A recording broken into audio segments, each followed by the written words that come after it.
Selamat pagi anak-anak kelas 7. Berjumpa lagi dengan Bu Vero di pembelajaran Bahasa Indonesia. Bagaimana kabar kalian?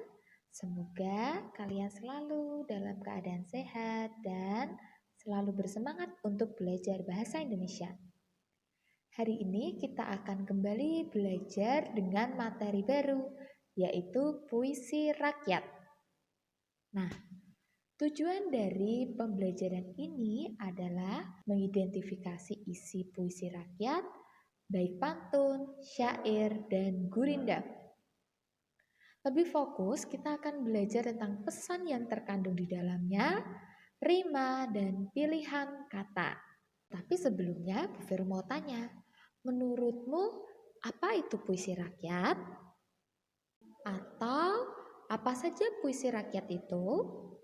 Nah, jika kamu sudah tahu apa itu puisi rakyat, pernahkah kamu membacanya?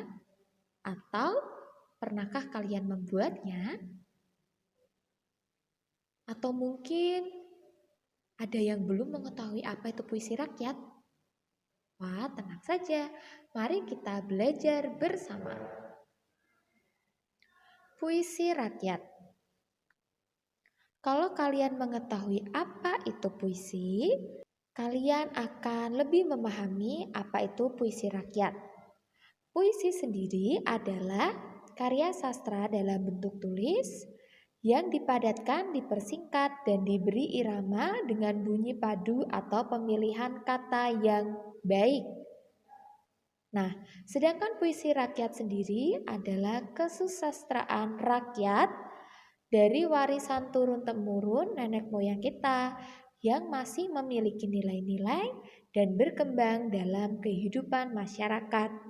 Jadi, puisi rakyat itu adalah puisi lama, masih berpaku pada struktur dan ciri baik dalam hal panjang dan pendeknya suku kata, lemah tekanan suara, dan irama serta isinya. Jadi puisi rakyat itu masih terikat tentang 4 hal itu. Nah, apa saja macam-macam puisi rakyat? Puisi rakyat sendiri terbagi menjadi 3, yaitu pantun, syair, dan gurindam. Kita akan lebih dalam mempelajari setiap macam-macam dari puisi rakyat ini. Yang pertama, kita akan belajar tentang pantun. Nah, pantun ini adalah puisi lama asli Indonesia. Tentu kalian sudah pernah mengetahui ataupun mendengar ya tentang puisi lama ini atau lebih berfokus pada pantun. Fungsi dari pantun untuk mendidik sambil menghibur karena cenderung bersifat jenaka. Yang kedua adalah syair. Syair adalah puisi lama yang berasal dari Persia. Fungsinya untuk menceritakan sesuatu, jadi mengabarkan tentang sesuatu. Dan yang terakhir adalah gurindam. Gurindam adalah puisi lama yang berasal dari India. Fungsinya untuk memberi nasihat. Kalian bisa membuka modul kalian di puisi pertemuan pertama. Kalau kalian mencermati, di dalamnya sudah ada ciri-ciri dari masing-masing puisi rakyat. Yang pertama tentang pantun. Nah, kita akan mempelajari sekaligus mencermati contohnya ya. Yang pertama adalah pantun. Ciri yang pertama dari pantun adalah setiap bait terdiri dari 4 baris. Kalian bisa mencermati contoh pantunnya ya. Baris pertama, baris kedua, baris ketiga, baris keempat. Baris pertama itu diawali dengan kata ikan, baris kedua diawali dengan kata katak, baris ketiga diawali dengan kata jika, dan baris terakhir atau keempat diawali dengan kata baik. Nah, itu baris. Ciri yang kedua adalah tiap baris terdiri dari 8 sampai 12 suku kata. Suku kata adalah pelafalan atau ejaan di dalam setiap barisnya. Contoh dari baris pertama, suku katanya adalah ikan, nila, dimakan, berang.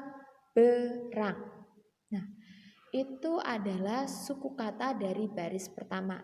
Begitu juga dengan baris kedua, tiga, dan keempat akan terdapat atau kalian bisa mendapati 8-12 suku kata.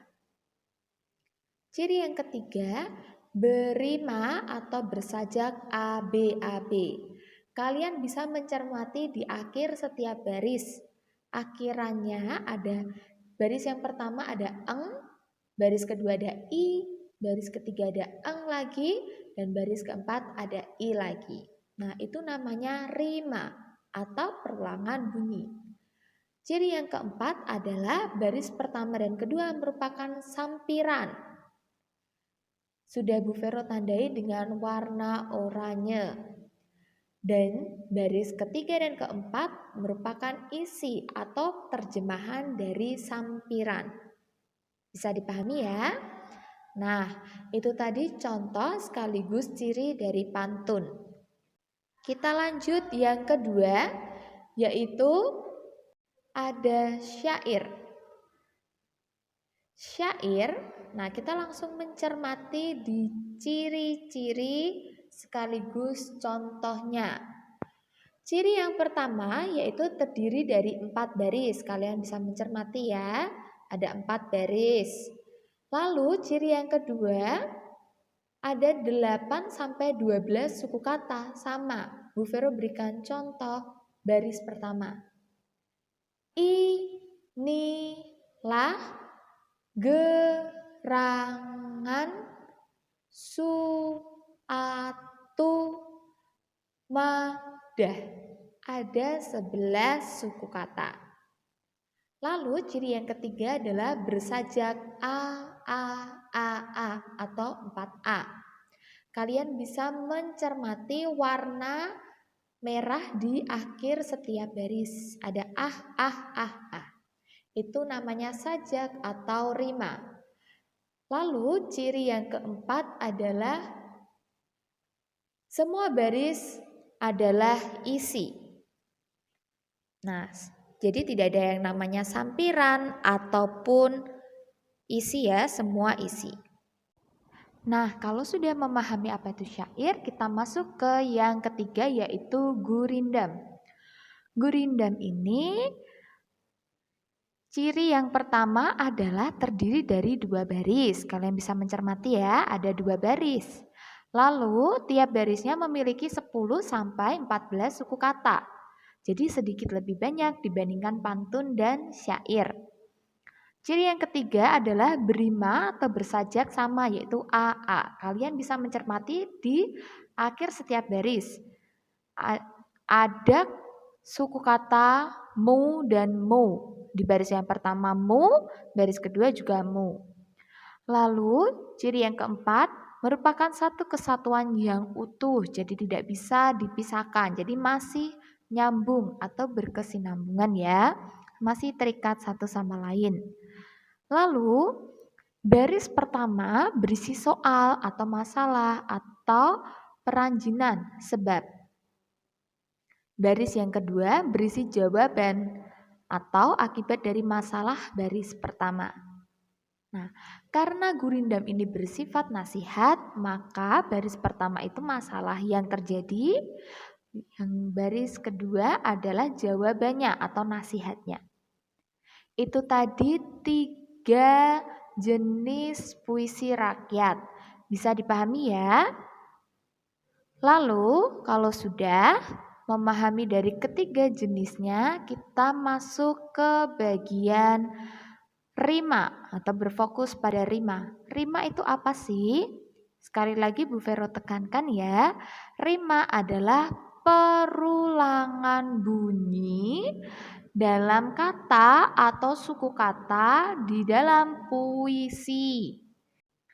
Lalu kalian akan belajar tentang jenis-jenis rima. Kalian bisa membuka, contohnya ya, kalian bisa membuka di LKS kalian halaman 3 bagian B. Silahkan kalian isi titik-titik di dalam modul kalian, supaya kalian lebih memahami apa itu rima. Lalu selanjutnya, tugas kalian hari ini adalah mengerjakan LKS halaman 5 dan 6. Itu kalian boleh mengerjakan langsung di dalam LKS-nya. Dan juga kalian mengerjakan halaman 7, nomor 1 dan nomor 2. Lebih jelasnya, nah ada kolom yaitu, Bu Fira akan menjelaskan dulu, ada kolom di halaman 5, kalian isi. Misalkan yang pertama kata berima pada pantun, kata berima pada larik ganjil itu apa? Kalian tulis rimanya saja. Di gurindam itu seperti apa? Tulis rimanya saja. Begitu juga dengan syair, hanya ditulis rimanya saja. Tugas yang kedua, tentukan pesan. Nah, pesannya di pantun itu apa? Apakah melarang supaya tidak mencuri atau apa? Begitu juga dengan gurindam dan syair. Perbedaannya kalau pantun, gurindam dan syair itu apa perbedaannya? Persamaannya juga apa?